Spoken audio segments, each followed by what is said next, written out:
బంగాళాఖాతంలో అల్పపీడనం రానున్న 24 గంటల్లో పొంచి ఉన్న భారీ ముప్పు.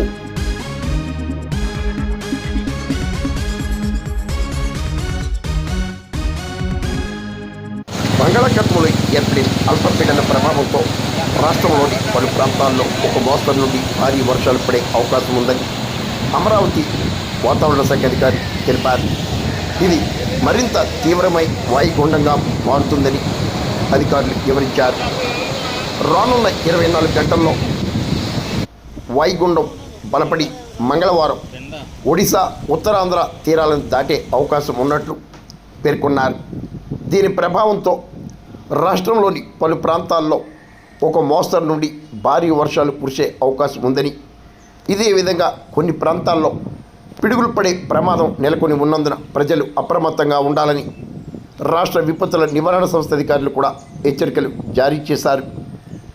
వాతావరణ పరిస్థితులను ప్రజలు గమనించాలన్నారు. రానున్న 24 గంటల్లో భారీ వర్షాలు, ఈదురుగాలులు వీచే ప్రమాదం ఉన్నందున ఇప్పటికే ప్రభుత్వం ఆయా జిల్లాల అధికారులకు ప్రత్యేక ఆదేశాలను జారీ చేసింది. జిల్లా కేంద్రాల్లో ప్రత్యేక కంట్రోల్ రూమ్లు కూడా ఏర్పాటు చేయడం జరిగింది. సముద్రంలో మత్స్యకారులు చేపల వేటకు వెళ్లరాదని, వర్షాల పట్ల తమ జాగ్రత్తలు పాటించాలని వాతావరణ శాఖ అధికారులు చెబుతున్నారు. మరి మీరు జాగ్రత్త.